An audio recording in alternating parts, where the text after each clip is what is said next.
Good day, minions. Welcome to another episode of AxeyFabulous. I'm Kenny, your host. That doesn't really change. It may on occasion. They can fire me. Today I will be reviewing Two Swords, the inaugural Season 4 episode of Game of Thrones. This sucker started off really good. It was a cold open, or a hot open. No words, just music. Music! Charles Dance being awesome Charles Dance. I met him once. Tall man, exceedingly polite. He kind of shakes your hand and holds it, and he says, "Pleasure to meet you." But, you know, with a better British accent than I just did.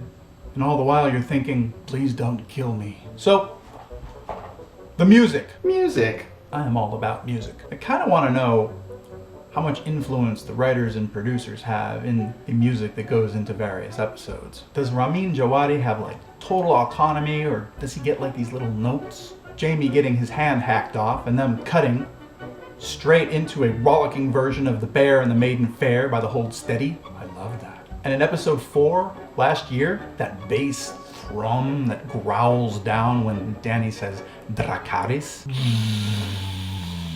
shook my whole TV. Awesome.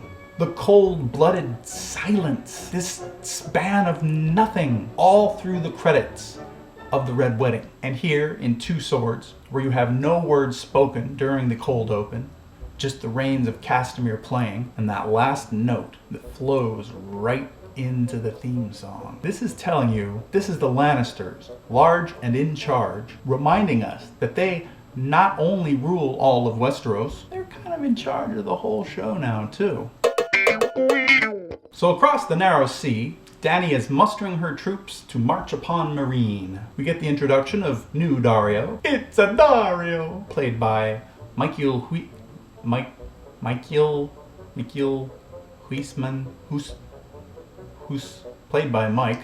I like him better than last year's Daario. Seems to have more actual charm than smarm. That said, the scene was still kind of clunky. We're supposed to be concentrating on new Daario, but the whole time all I'm thinking is, why is Grey Worm even doing this? It seems to me he would have more important things to do than indulge in a Dubro contest of slap-off, or whatever that was.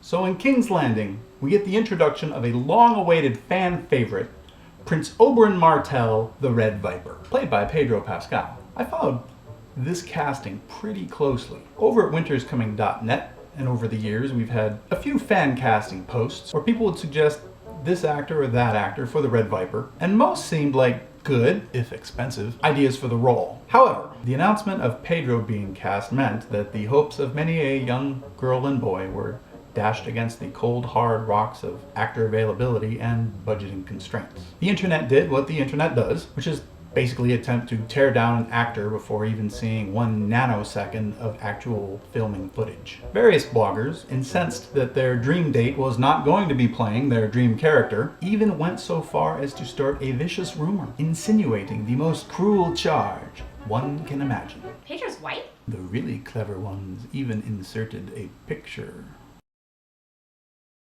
Pedro's white? Now, far be it from me to declare any sort of ruling on any man's whiteness. It's not my place, really, or my interest. Don't you think that a person's ethnic identity should be kind of determined by them? Some people identify as Latino, others will be more specific, saying Mexican or Guatemalan or wherever their roots grew. Some people identify as black, other people as African American, others as people of color. I personally identify as pink. Seriously, if I talk for too long, or if I'm out in the sun for too long, I go from an off tan, pale white to kind of a light ruby red.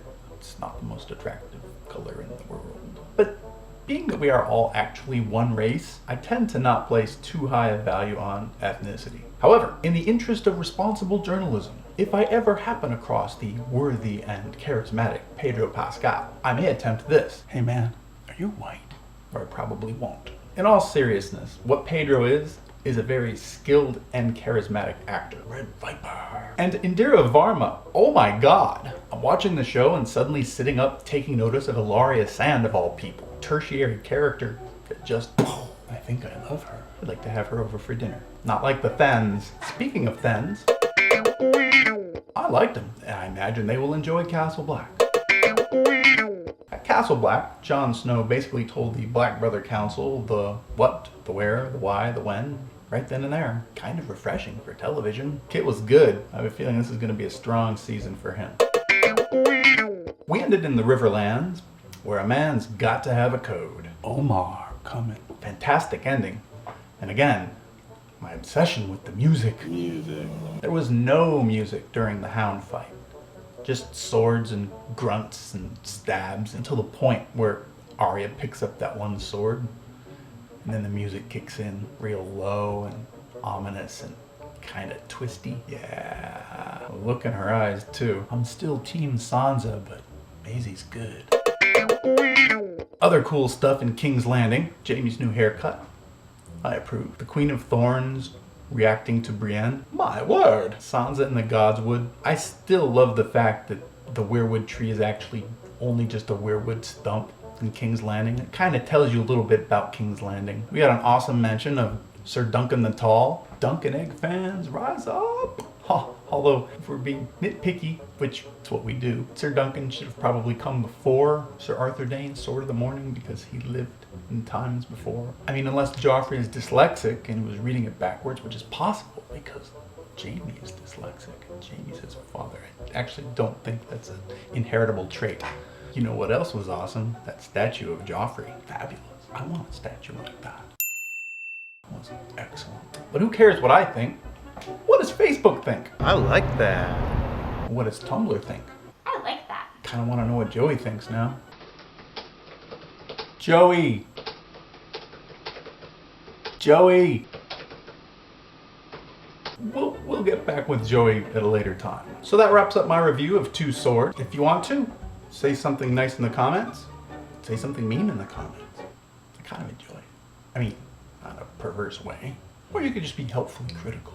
Once again, you can subscribe to this channel because even if you hate me, you can still watch American Sandrine do their thing. It's not just about me. It kind of is. You can also check me out at winteriscoming.net and over at Jukepop Serials in case you want to read an ongoing dark fantasy revenge serial. Okay, bye.